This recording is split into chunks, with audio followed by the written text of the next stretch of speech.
Welcome to Just a Bit Outside. I am your host, Braden Krevling, along with my co host, Nathan Keener.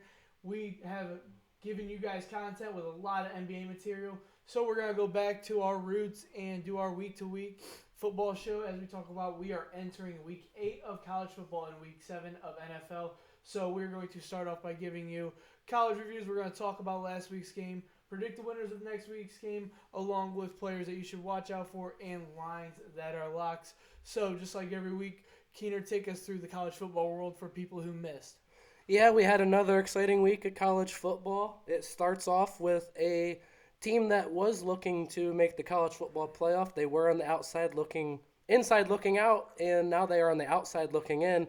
That is number 2 Iowa, as they went down to Purdue 24-7. David Bell, a guy I'm really high on from Purdue, a wide receiver. We've talked about in an article on Krev's Corner. Go check that out. He had 12 targets, but he had 11 catches for 240 yards and 1 touchdown. Against that Iowa defense, especially that defensive backfield that had 8 guys with a pick entering this game, that was a really big deal to go out and do that. Aiden O'Connell protected the ball for for Purdue. No turnovers in that game. Iowa, on the other hand, they had 4 turnovers. They had 4 sacks given up, and that's something they haven't done all year. Spencer Petras really was under pressure all day. Tyler Goodson couldn't get the rock going. He had 12 carries for 68 yards, only 4 catches for 16. He's that dual threat that brings both of those. Not last game. Purdue really showed up, beat a team that I thought was going to be in the playoff. They were looking really good. Now they are on the outside looking in. Number 4, Oklahoma. We talked about them making their quarterback change. Caleb Williams, he showed out in his first start. They beat TCU 52-31. Williams had 295 passing yards, 4 touchdowns, 66 rushing yards, 1 touchdown.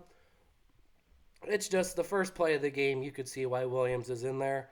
He provides us a real threat on the read option. You don't really respect Rattler's ability as you did someone like Kyler Murray, someone like Jalen Hurts.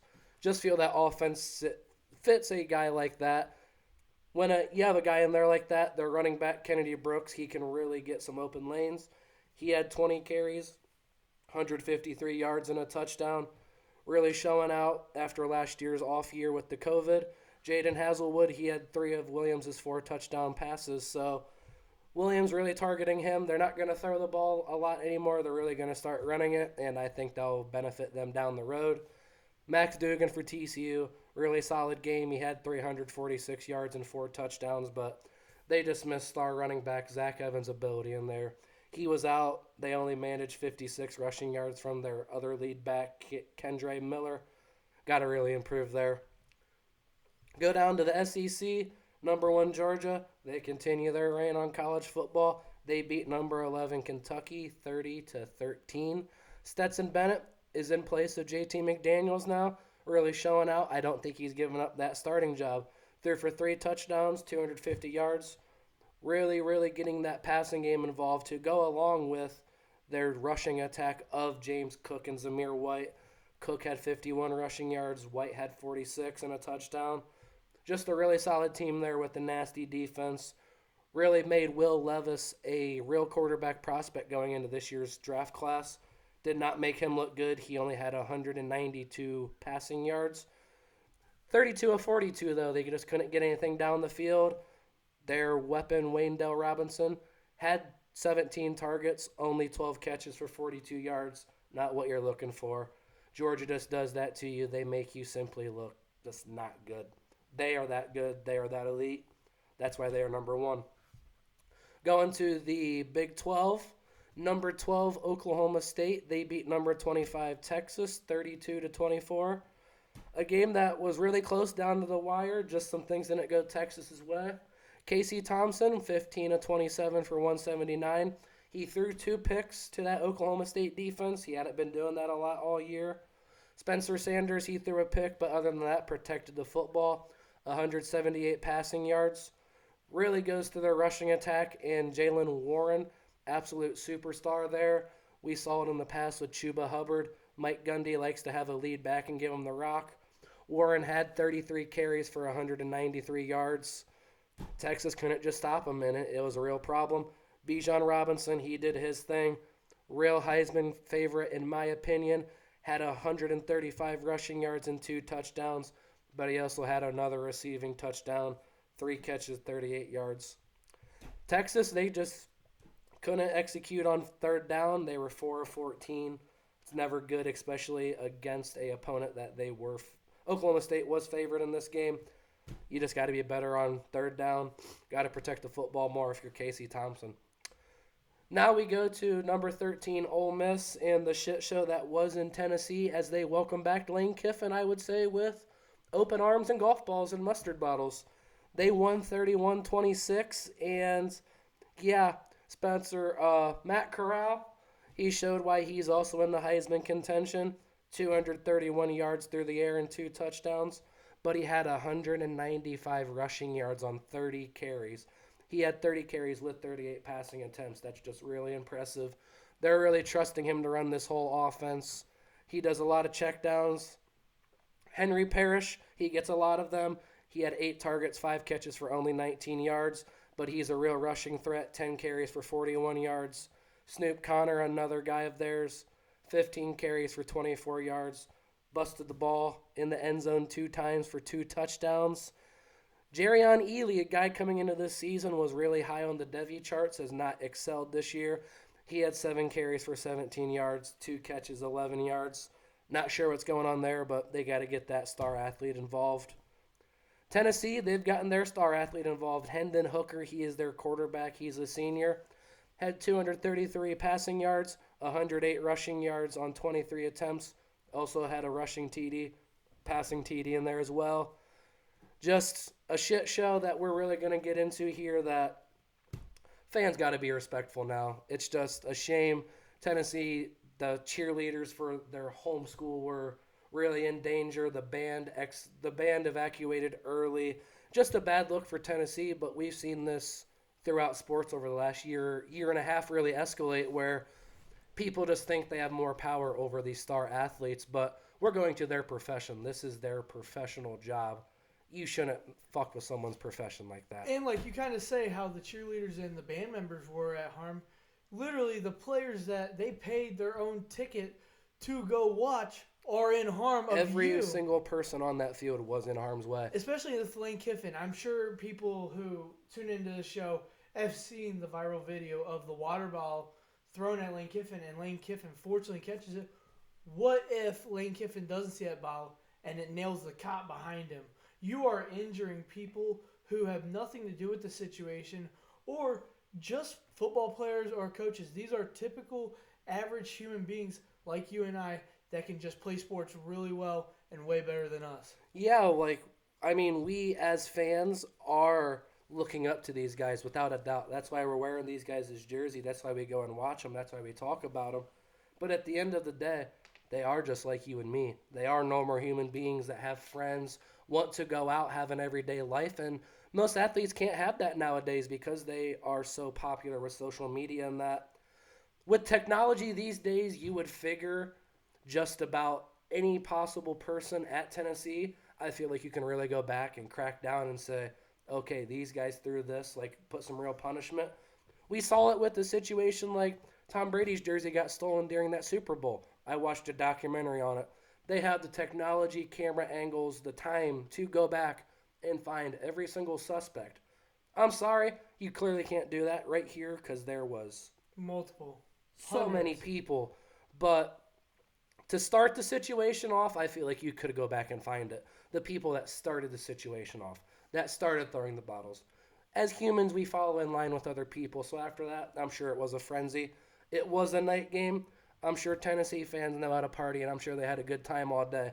That doesn't make excuses. No. You're an adult. You should be able to control your liquor enough to not put other people's lives in danger. And going on to that, I was just about to say that these adults are so worried about what the pro athletes do because, Patrick Mahomes, Kyler Murray, LeBron James, Kevin Durant, you're the role model of my kid. You're the role model. You guys got to walk in straight lines, which these guys are young, not Kevin Durant and LeBron so much. Yes, but college kids are young But adults. Kyler Murray's and Kyler Murray's age right now, down to a college kid, is a typical 20, 21, 22-year-old guy who we can both say, as being in the same age group, we are not the most responsible kids. So and we don't always make the right choices. But going back on it, how can a parent look at their 10, 15-year-old son and go, these are the role models, these are the guys you should look up to, and they say to the players, and they complain about the players not being typical good role models,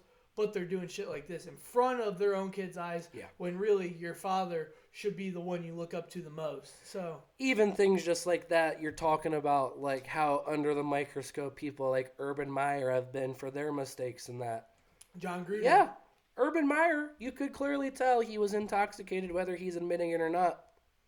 Didn't control it. And he's getting so much shit, so much hate for it. But yet a group like this, Tennessee, well, I'm sure these fans are ragging on him. Yet you're out there doing just stupider shit. Just, hey, man, my own players are down there. I love my team, but I'm going to throw stuff down there. And it's like we're going back to the NBA last year. Kyrie Irving got a water thrown at him. Russell Westbrook, actually, I just forgot about that. Russell Westbrook got a box of popcorn spilled on him. And this all happened within a week span. And the fans running on the field is one thing. It's funny, it's goofy, it's harmless for the most part. It's harmless. But actually throwing objects like full water bottles, golf balls from that distance can actually hurt someone and put people, maybe not lives in harm, but it's going to, and it's a bad look. Tennessee got fined $250K for it. But see, you're finding the school, you're not finding the fans. So I feel like that is just it's a harmless thing where I look at it, I'm like, how are they really even punished? You're punishing an athletic program that makes millions on millions on millions of dollars every year. A booster can just pay that off like nothing. Yeah. You're literally not getting anything out of it. I think the NCAA, sure, oh, look at us. Look at us, we gave a penalty, but their hands were tied. Their hands were tied, and they had to do something about the situation. Just to let the NCAA know this isn't okay by us. This is not going to go on all season. But it's hard to punish Tennessee when Tennessee has no responsibility. I mean, Tennessee does not know every single fan by name and personnel. Well, no, and just as simple as this, Tennessee's players didn't have anything to do with this. The coaches didn't have anything. It's not like, hey, man, start throwing shit on the field. Like, Tennessee's players and coaching staff, they didn't have anything to do with this. I don't feel like they should be punished. A bad look. Fans, just be better. It's that simple. Yeah, if you're going to spend the money to go to a sporting event, be respectful, because at the end of the day, these guys are just going into work to do their job. Are they getting paid millions to do it? And are some people saying that's wrong? Yeah, but these are college kids. You're paying the ticket. You're paying the ticket to watch it. So don't shoot the guy that you are supporting. Like, does that make sense? Yeah, absolutely. Yeah. Moving on to the next college football week, talk about some games that we need to look out for. We just talked about Oklahoma State as they beat Texas. Now they are up into the number 8 ranking. They travel to Iowa State, where Iowa State, believe it or not, is a 7-point favorite in this game versus a top 10 team. That's why this is such a big deal to me. Iowa State started out the season with really high hopes and aspirations. They have the backfield of Brock Purdy and Breece Hall. But, man, to make them a 7-point favorite against a team like that with a defense like that, I'm really questioning it. Spencer Sanders and Jalen Warren once again have to step up. But this is about the defenses.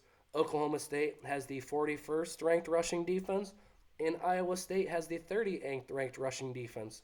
These teams both allow 100 yards, under 100 yards a game, but yet both teams are averaging 170, 180. Which one's going to break here? Really curious to see that Big 12 battle.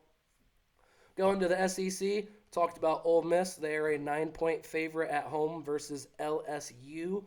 And yeah, Ed Orgeron, we know the situation that's going on there. He's out at the end of the year.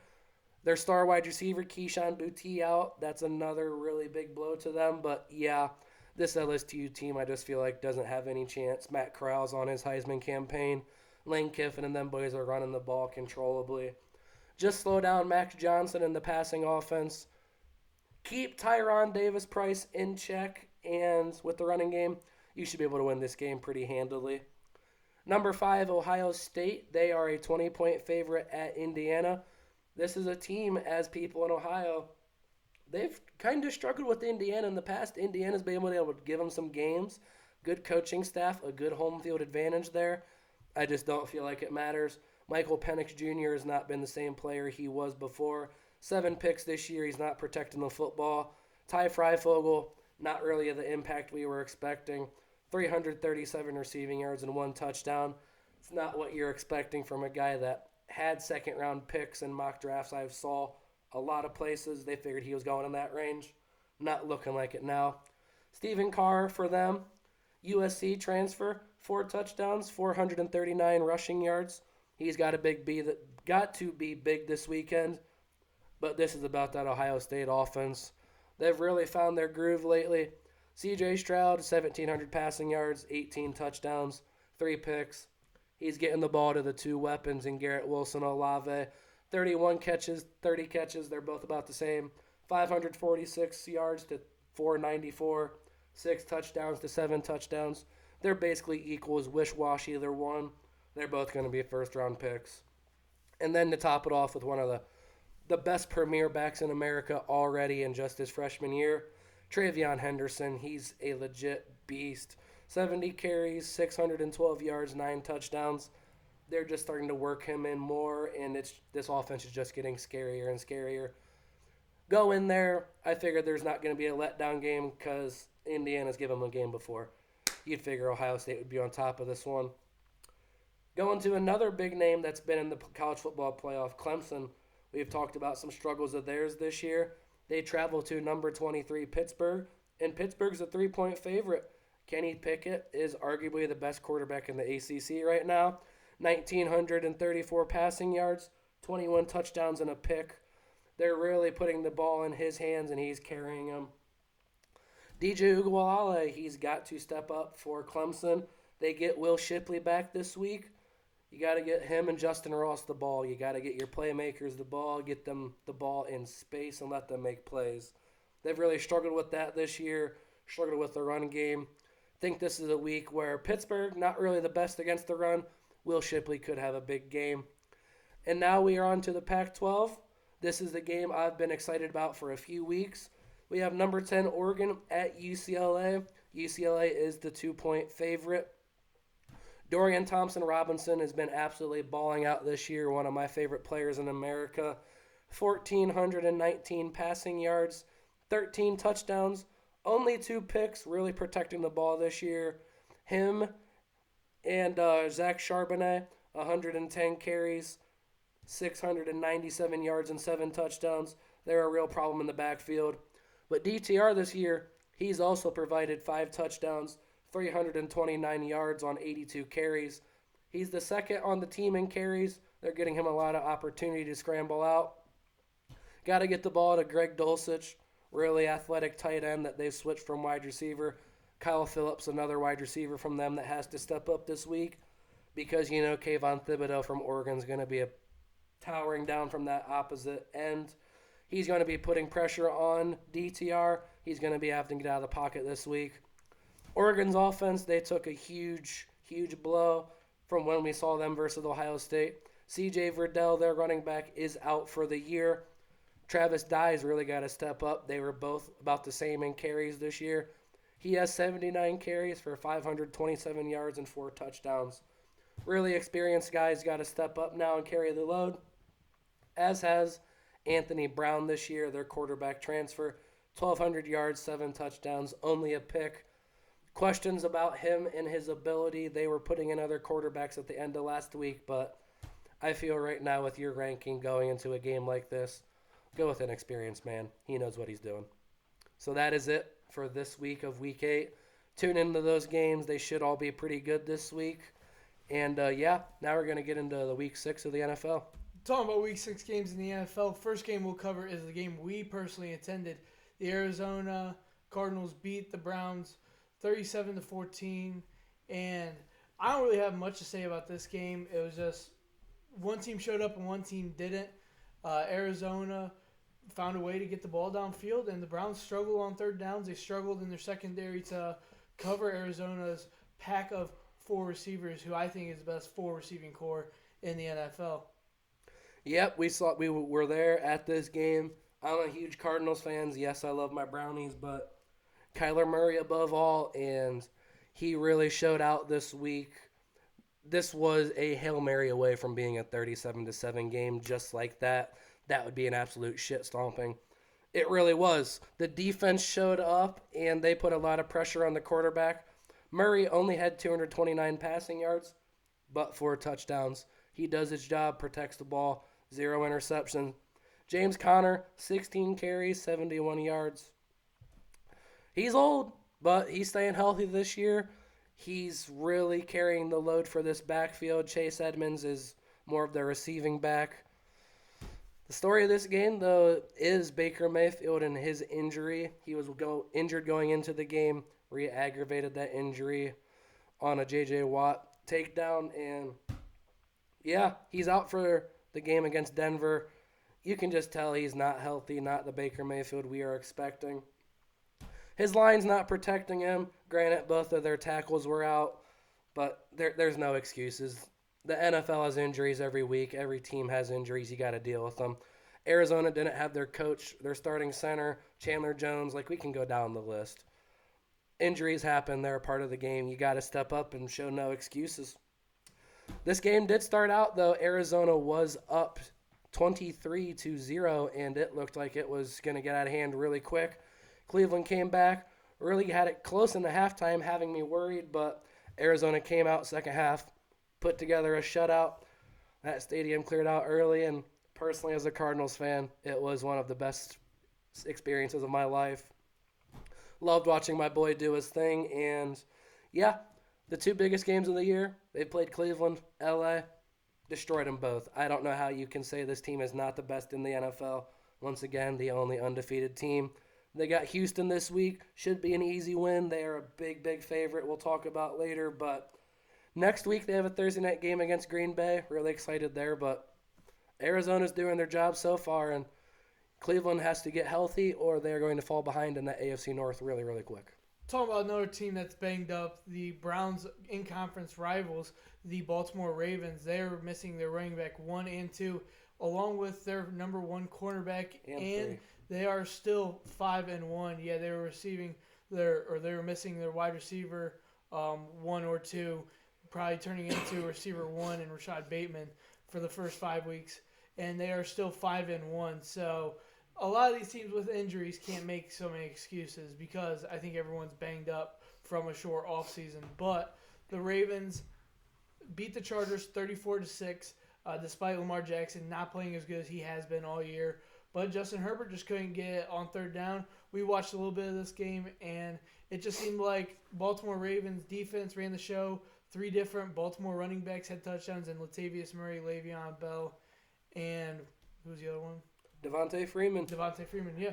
Devontae Freeman led them with carries. Well, actually, as I say this, Devontae had 9, Latavius had 9, and Le'Veon had 8. So they are really splitting that workload between them guys, which is really smart.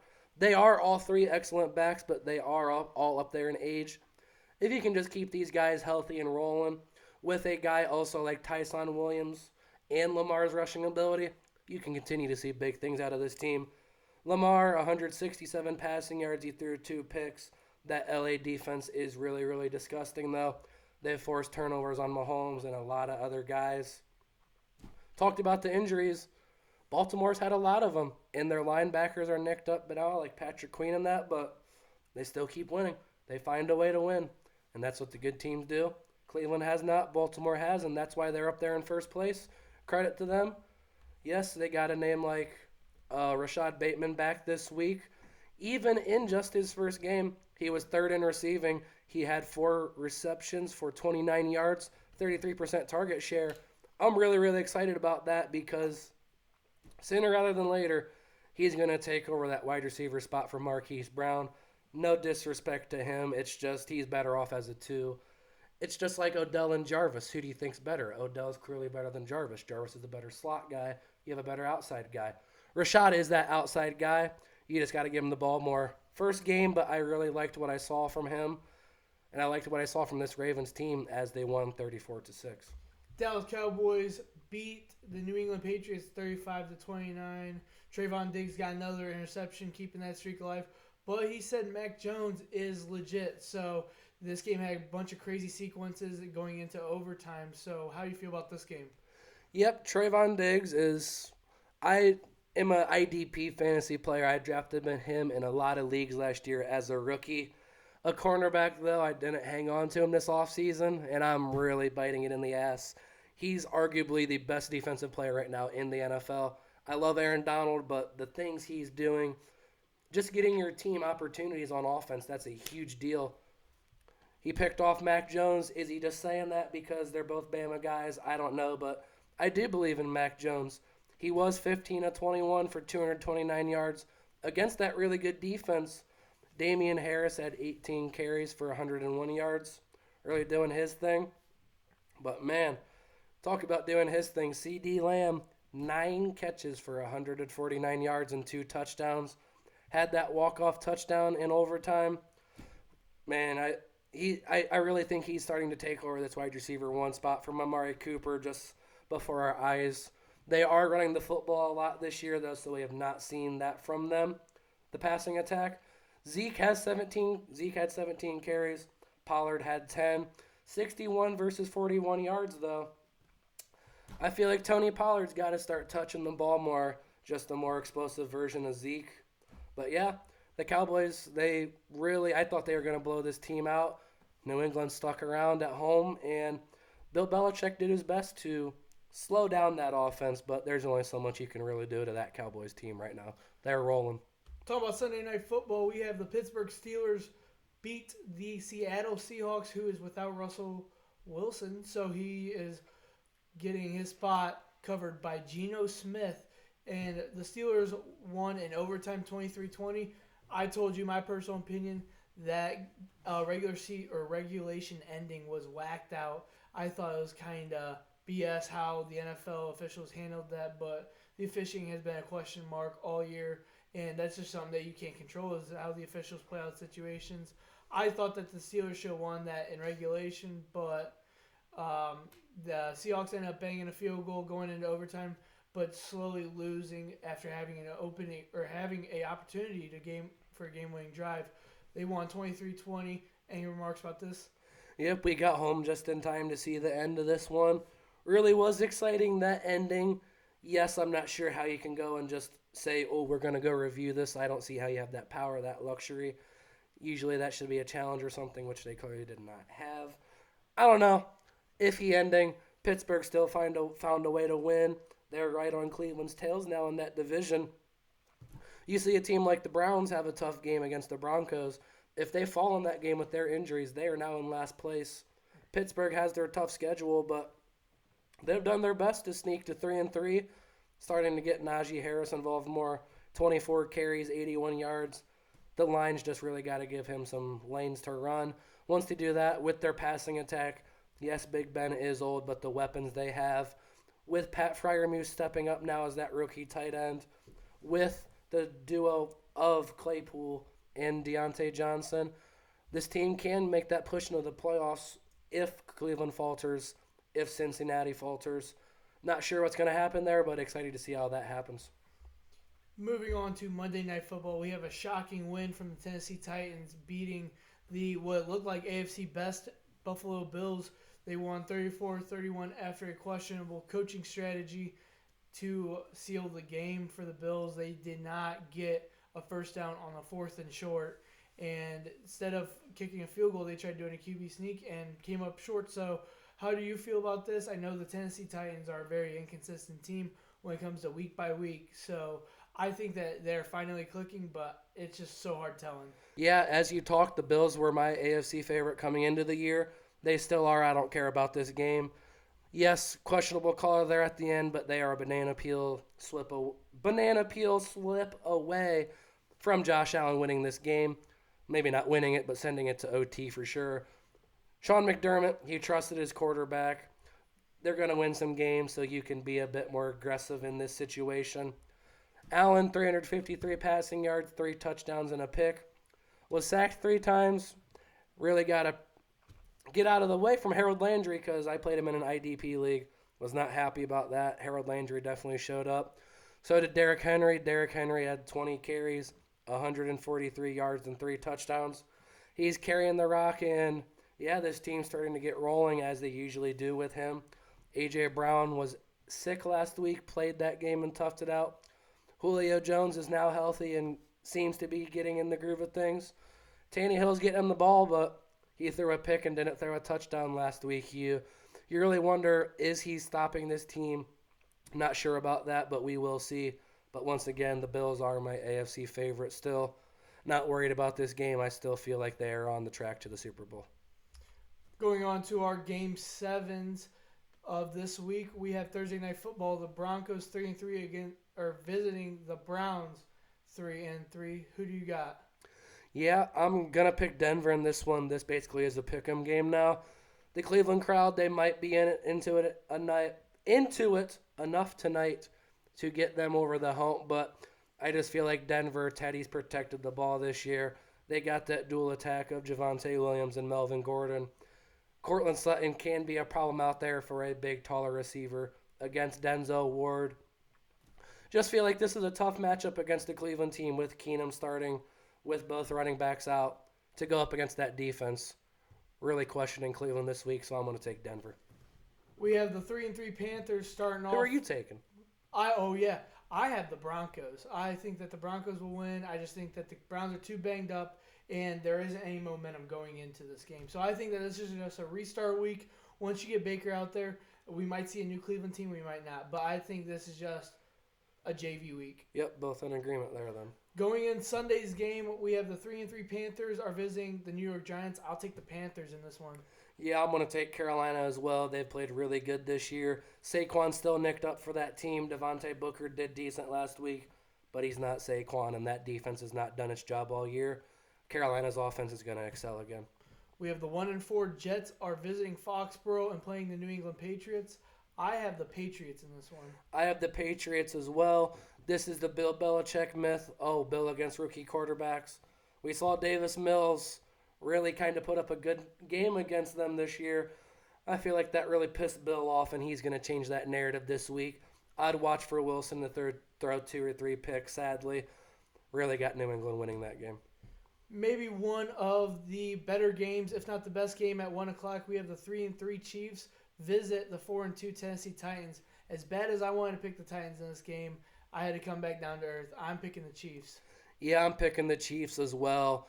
You saw what Josh Allen did to that defense last week. Mahomes and that offense have been doing its thing. They just have not protected the football. Tennessee, they are nicked up at corner. We made sure we heard about Jackrabbit Jenkins last week, but Caleb Farley might have tore his ACL, their first-round pick. So if you're going up a team like that, they really might not be able to force some turnovers. I got the Chiefs on that one. Washington football team visits the Packers. Packers, no doubt. Yep, I got the Packers in this one. This will be talked about later on as my bold prediction, but yeah, I got Green Bay by maybe a lot. We have the 2-3 Falcons visit the Miami Dolphins. I'll take the Falcons in this one. I'm going to take Miami in this one. I really am. Matt Ryan has played good this year. He gets Calvin Ridley back, but that Dolphins team, they've done just enough this year on offense to squeak by in games. Really feel like you don't have a lead back there, but all 3 guys in Myles Gaskin, Salvin Ahmad, and Malcolm Brown have done their job. Feel like that 3-headed backfield and Tua being just getting a little bit healthy, they can squeak by Atlanta this week. Last 1 o'clock game, we'll talk about the 4-2 Cincinnati Bengals visit the 5-1 Baltimore Ravens. I will take the Ravens. I got the Ravens in this one as well. Bengals have played really up to standards this year. That defense has played really good. They're really struggling against the run, though. Now you go up against that Ravens team. We're going to see, are the true outside corners like Trey Waynes and that going to be able to hold up against Rashad Bateman? If you bump Mark Andrews out there like we've seen before, not sure if you can stop them. Starting our 4 o'clock slate, we have Matthew Stafford plays his ex-team. We have the 0-6 Lions visiting the 5-1 Rams. I don't think this needs to be talked about. We'll take the Rams. I got the Rams in this one as well. I do feel like Jared Goff is going to come out and try his very hardest to win this game, but that's why they traded you to a city like Detroit. Stafford couldn't win there. Neither can you. I got the Rams. We have the Philadelphia Eagles visiting the Raiders. I took the Raiders last week on a gamble, and it paid off, so I'll take them again. I'm taking the Raiders as well. I was impressed what I saw last week when John Gruden was out and their new coach was in. Philadelphia this year, they've had some really good games, some really iffy games. Which team's going to show up, you don't really know. A team like Las Vegas can put pressure on the quarterback. They had 5 sacks last week. Philadelphia's line struggled with protection sometimes this year. I got the Raiders winning. The 1-5 Texans play the 6-0 Cardinals at Arizona. Cardinals, no doubt. Cardinals by a lot. Simple as that. 3-3 Bears visit the 5-1 Buccaneers. Same thing, Buccaneers. I got the Buccaneers in this one. The Bears might be able to put some pressure on him, but I feel like Tom Brady's still going to be Tom Brady, and that's why the Buccaneers win. We have some pretty crappy primetime games, to be honest, but the Colts are rolling now, it looks like, and they are 2-4 visiting the 2-3 San Francisco 49ers. I will take the Colts. I'm going to take the Colts as well. Just don't feel like Jimmy Garoppolo is it. I feel like Trey Lance needs to be in there sooner rather than later. Because if you fall behind in this division, it's going to be really, really hard to keep up. So if you fall behind, put Trey in. Fuck, why not do it now? I will say, DeForest Buckner going to get some real pressure against his former team. Monday Night Football, 3-2 Saints against Geno Smith and the Seahawks. Who you got? I got famous Jameis in this one, even though I always usually pick Seattle in primetime. I'm not really on Geno. Alex Collins is nicked up, so we might see a guy like DJ Dallas and Rashad Penny, who, well, he's always been hurt, just like Chris Carson, but Penny's the guy that you might have to rely on this week. Just not sure you really want to be doing it against the Saints defense. Yeah, I have the Saints too. I just think that Geno Smith is not going to be enough to replace Russell Wilson in this offense and the usage that they use Wilson. Some lines that are locks of the week. I will go with my 3 first. I have the Titans covering a 4.5-point spread against the Chiefs. I have the Colts covering a 4-point spread against the 49ers. I bet against the 49ers all year, and it's kind of worked out. And then I have the Falcons minus 2.5 against the Dolphins. I just think that the only time I ever bet for the Falcons on this show, they paid off against Jacksonville and London, so I'll stay with them. I got 3 different lines here as well. We do have the same game, and I'll start off with my lock of the week then. I have the Kansas City-Tennessee game over 57.5. I just think that's definitely going to smash. You saw what Josh Allen did to that team last week. Once again, talked about Tennessee not being able to really force turnovers. If Mahomes doesn't force turnovers, he's played like Patrick Mahomes this year. He's just had them turnovers. Definitely feel like that's a lock of the week to hit. I'm definitely going to probably toss a $20 down on that one. That confident in that, which that's very rare for me. I got the Washington football team at Green Bay. I'm going to take Green Bay with that 7.5 spread. Once again, I'm going to talk about them in my bold prediction, but yeah, just a lot of things going Washington football, going against them this week. I'm going to take the Packers by 1 million. So I'm going to go to my other game. I have the Carolina Panthers minus 3 at New York Giants. Not really worried about New York this week.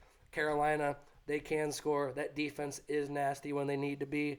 Them corners are starting to get healthy. Giants wide receivers like Kadarius Toney, they're nicked up. Just think Carolina this week, they're really in for a good one. They can cover 3 easily. So who are your fantasy players this week to watch for? I'm going to start off. You're talking about the Falcons. I got Matt Ryan at the Dolphins. He's a viable option this week with 6 teams on a bye.